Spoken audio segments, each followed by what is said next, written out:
sini diberikan penjelasan terlebih dahulu apa yang dimaksud dengan hak. Ya. Hak adalah klaim yang sah atau hak adalah klaim yang dapat dibenarkan, yang dibuat oleh seseorang atau individu atau kelompok terhadap yang lain atau masyarakat. Orang yang punya hak itu bisa mengajukan tuntutan penghormatan dan pemenuhan haknya pada orang lain. Ini ada contoh seorang pembeli yang sudah membayar dan mendapat bukti pembayaran atas suatu barang, berhak menuntut kepemilikan atas barang yang dibelinya jika penjual barang tersebut belum menyerahkan. Anda sebagai mahasiswa punya hak menuntut kepada universitas misalkan jika Anda sudah menunaikan kewajiban, misalnya membayar SPP gitu ya, kemudian itu kewajibannya sudah ditunaikan, berarti haknya boleh dituntut, boleh diklaim. Kita bisa meminta kepada universitas untuk menyelenggarakan proses pendidikan, menyelenggarakan proses pembelajaran. Ya, seperti di era sekarang misalnya, ketika awal-awal pandemi, kewajiban dari mahasiswa tetap dikerjakan, kemudian universitas tetap memberikan haknya, sekalipun terbatas, kita tetap mengadakan proses pembelajaran. Berbagai cara kita lakukan agar hak-hak itu tetap dapat tertunaikan. Ya, kewajiban sudah ditunaikan oleh mahasiswa, maka hak mahasiswa juga dapat dipenuhi oleh universitas.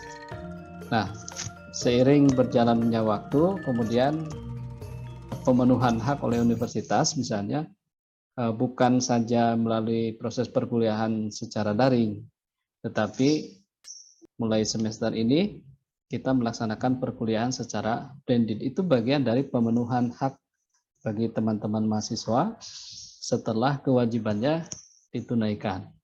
Ya, banyak hak dan yang ditunaikan, yang dipenuhi gitu ya, setelah tentu saja kewajiban dilaksanakan.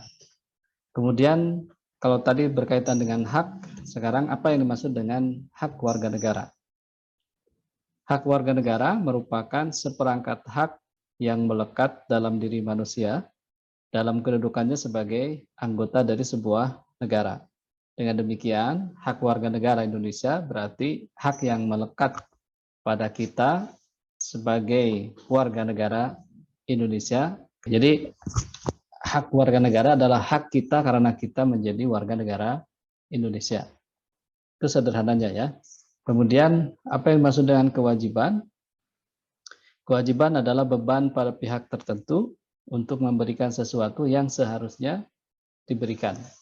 Prinsipnya, kewajiban ini dapat dituntut secara paksa oleh yang berkepentingan. Itu kata Profesor Notonagoro.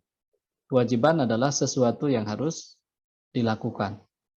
Ya, dengan demikian maka kewajiban warga negara adalah suatu keharusan yang tidak boleh ditinggalkan oleh warga negara dalam kehidupan bermasyarakat, berbangsa dan bernegara.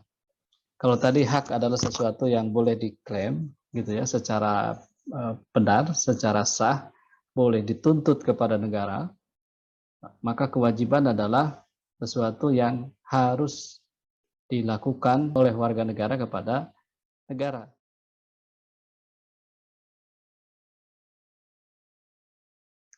Setiap hubungan hukum yang diciptakan oleh hukum itu selalu mempunyai dua segi. Yang isinya di satu pihak adalah hak, sedangkan di pihak lain adalah kewajiban. Jadi hubungan hukum yang diciptakan itu pasti ada hak dan ada kewajiban. Tidak ada hak tanpa kewajiban. Sebaliknya, tidak ada kewajiban tanpa adanya hak. Tidak mungkin kita meminta mahasiswa untuk terus-menerus menunaikan kewajiban tanpa universitas misalnya memenuhi hak-haknya untuk para mahasiswa. Jadi selalu ada timbal balik, ada hak ya ada kewajiban.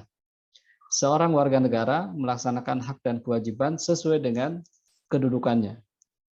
Norma yang dihubungkan dengan posisi seseorang warga negara dalam masyarakat yaitu peraturan yang membimbing seseorang dalam kehidupan kemasyarakatan. Kemudian, apa yang dapat dilakukan oleh individu dalam masyarakat sebagai organisasi, dan perilaku individu yang penting bagi struktur sosial masyarakat. Jadi, melaksanakan hak dan kewajiban itu sesuai dengan kedudukannya sebagai norma yang dihubungkan dengan posisi seseorang, kemudian tentang apa yang dapat dilakukan oleh individu dalam masyarakat sebagai organisasi, dan yang ketiga tentang perilaku individu yang penting bagi struktur sosial masyarakat. Itu kata Surjono Sukamto, ya.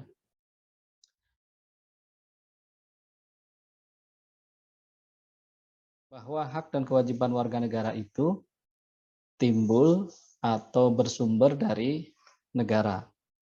Negaralah yang memberikan atau membebankan hak dan kewajiban itu kepada warganya.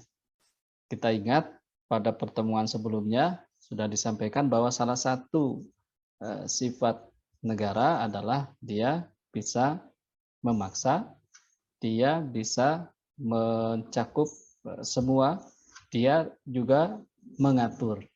Nah, hak dan kewajiban ini adalah salah satu yang fungsi dari sifat negara, yaitu mengatur, gitu ya. Mengatur sekaligus juga memaksa warga negaranya untuk taat pada setiap aturan, untuk menunaikan kewajiban.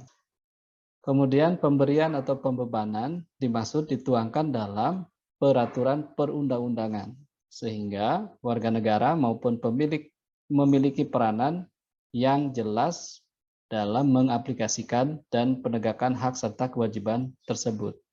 Jadi ada aturan yang jelas, peraturan perundang-undangan yang jelas tentang apa hak dan kewajiban kita sebagai warga negara.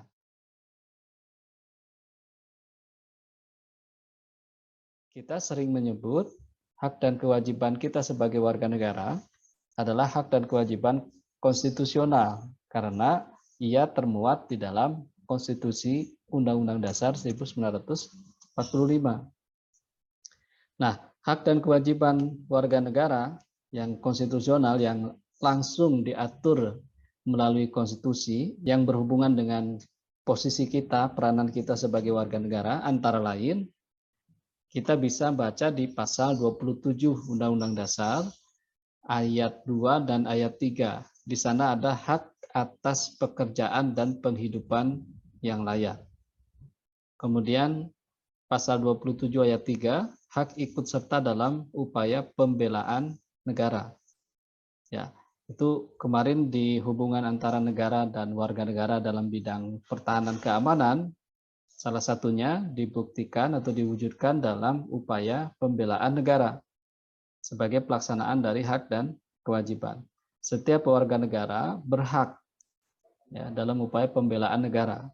Bahkan bela negara ini bukan hanya hak, tetapi sekaligus juga kewajiban. Setiap warga negara berhak dan wajib ikut serta dalam upaya pembelaan negara.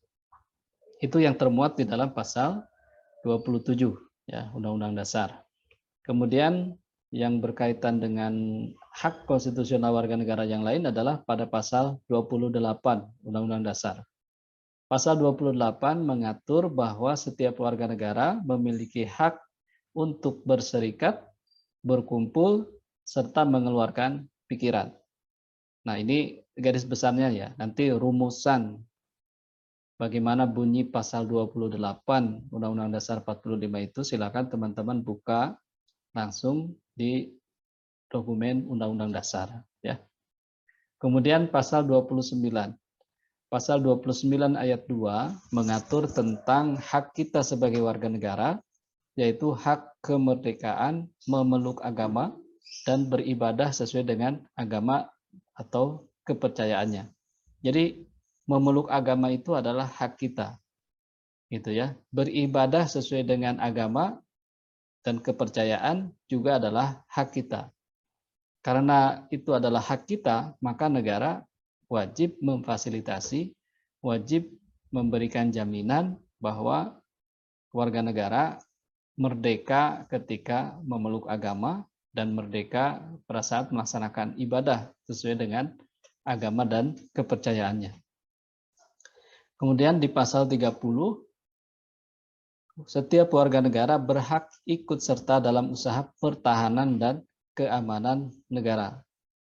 Nah, ini mirip dengan pasal 27. Tadi tentang bela negara, kemudian pasal 30 ayat 1 itu tentang pertahanan dan keamanan negara. Ya, katakanlah menjadi kekuatan cadangan, misalnya ketika negara dalam kondisi perang.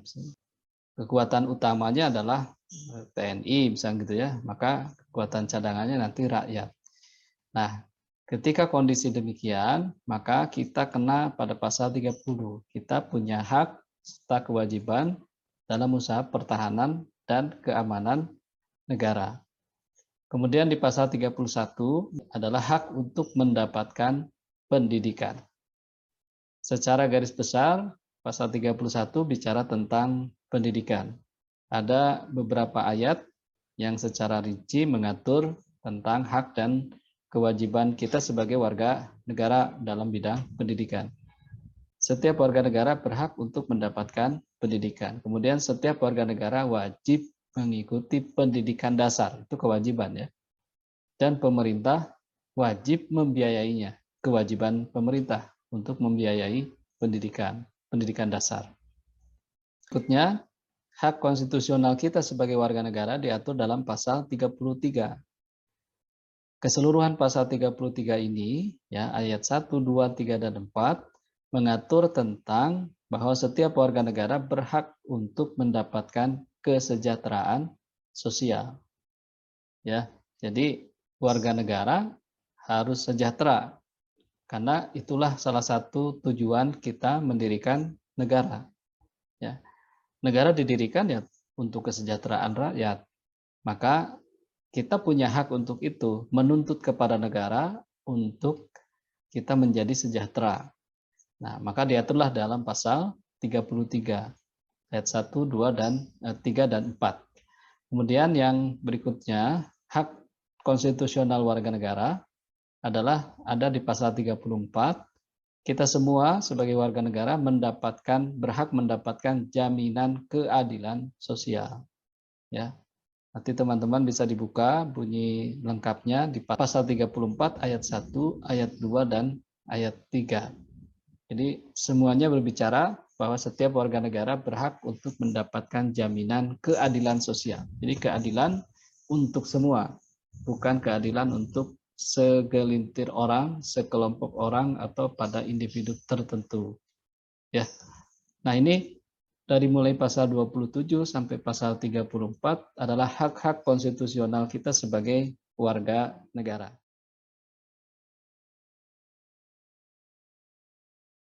Di samping ada hak, juga ada kewajiban.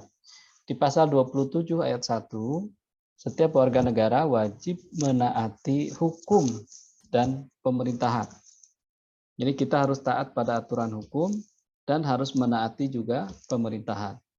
Itu kewajibannya. Dan itu adalah haknya negara, haknya pemerintah. Jadi pemerintah boleh menuntut hak kepada warga negara agar dia taat pada pemerintah dan menaati pada aturan-aturan hukum. Apalagi dengan sifat negara yang bisa memaksa, mengatur, maka memaksa warga negara untuk taat pada hukum, kemudian mengatur warga negara untuk tertib secara hukum, gitu ya. Kemudian pasal 27 ayat 3, tadi saya sampaikan, setiap warga negara wajib ikut serta dalam upaya pembelaan negara. Jadi bela negara itu di satu sisi dia adalah hak, ya, sekaligus juga kewajiban kita sebagai warga negara. Pasal 30 ayat 1, kita wajib ikut serta dalam usaha pertahanan dan keamanan negara.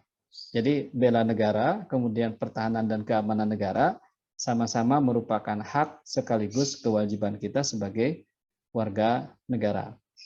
Dan terakhir adalah pasal 31 ayat 2. Warga negara wajib mengikuti pendidikan dasar. Jadi pendidikan dasar kita berapa tahun? Misalnya 9 tahun, kemudian 12 tahun. Nah, Warga negara itu wajib mengikuti, dan ada penekanan di sana, pemerintah wajib membiayainya, membiayai pendidikan dasar yang diikuti oleh warga negara.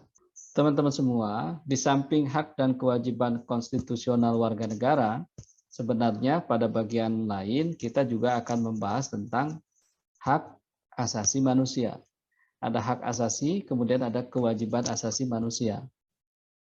Semuanya juga diatur di dalam konstitusi Undang-Undang Dasar 1945.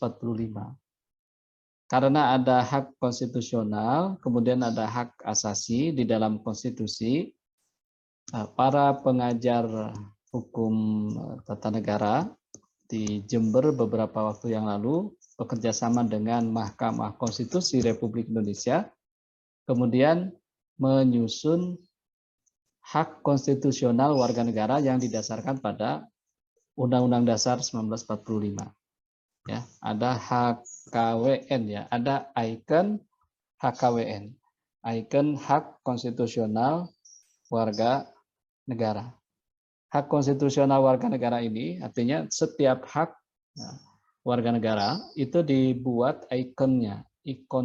Teman-teman bisa menelusuri, ada sekitar 60-an hak konstitusional warga negara. Jadi bukan hanya pasal 27 sampai pasal 34, tetapi juga ada gabungan dengan hak hak asasi manusia. Ya, uraian lengkapnya nanti teman-teman bisa buka hak konstitusional warga negara di internet yang diluncurkan oleh Mahkamah Konstitusi dan Asosiasi Pengajar Hukum di Jember kalau tidak salah ya. Jadi ini semakin lengkap karena gabungan antara hak warga negara plus hak asasi manusia. Jadi yang hak warga negara karena dia hanya berlaku untuk setiap warga negara, kemudian hak asasi dia berlaku bukan hanya untuk warga negara tetapi juga untuk seluruh umat manusia. Diatur di dalam konstitusi, maka disebutlah hak konstitusional warga negara. Oke, itu yang bagian pertama ya, tentang hak dan kewajiban kita sebagai warga negara secara garis besar. Dari Undang-Undang Dasar 1945 ini kemudian pada bagian-bagian yang lebih rinci diatur dalam peraturan perundang-undangan yang lainnya. Ada hak dan kewajiban kita sebagai warga negara, misalnya dalam hubungannya dengan pendirian organisasi kemasyarakatan. Apa hak dan kewajiban kita sebagai warga negara. Kemudian ada rincian-rincian lebih lanjut berkaitan dengan hak dan kewajiban warga negara ini yang menjadi turunan dari setiap pasal yang berbicara tentang hak dan kewajiban warga negara. Misalnya, di pasal 28, kita memiliki hak berserikat, berkumpul, serta mengeluarkan pikiran. Kemudian ada undang-undang yang didasarkan pada pasal 28 ini yang mengatur tentang kemerdekaan mengemukakan pendapat di muka umum. Jadi ada undang-undang khusus bagaimana cara kita mengemukakan pendapat di muka umum. Dengan tulisan, dengan lisan gitu ya. Bagaimana caranya agar hak kita tetap dapat terpenuhi oleh negara, kemudian kewajiban-kewajiban kita dalam menyampaikan pikiran dengan lisan dan tulisan itu, ya pendapat dengan tulisan dan lisan itu juga dapat sesuai dengan aturan yang berlaku. Nah, salah satu contohnya misalnya ketika teman-teman akan menyampaikan orasi secara umum gitu ya di depan publik, dalam bahasa lain misalkan teman-teman akan demonstrasi, maka sebelum melaksanakan demonstrasi menurut peraturan perundang-undangan itu teman-teman harus jelas melaporkan ke kepolisian, bukan minta izin ya, tapi melapor bahwa kita akan melaksanakan demonstrasi orasi terbuka misalkan gitu ya, aksi terbuka. Di mana aksinya? Misalkan di titik 0 km. Kemudian siapa pemimpin aksi, gitu ya.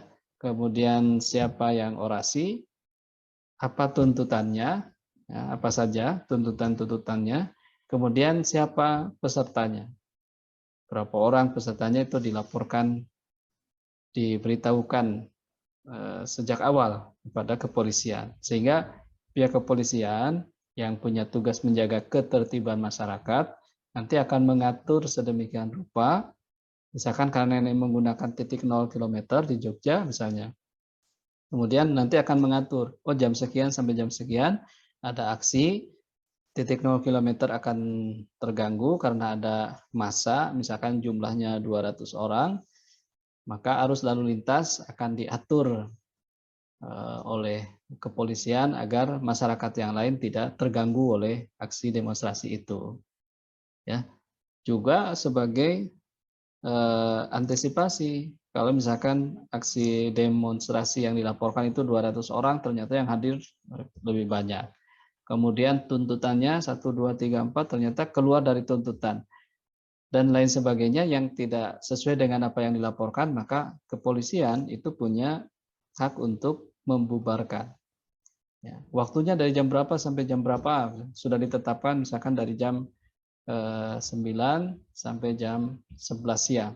Ternyata sampai sore masih berjalan, maka kepolisian punya hak untuk membubarkan, ya, membubarkan aksi demo itu karena tidak sesuai dengan apa yang dilaporkan.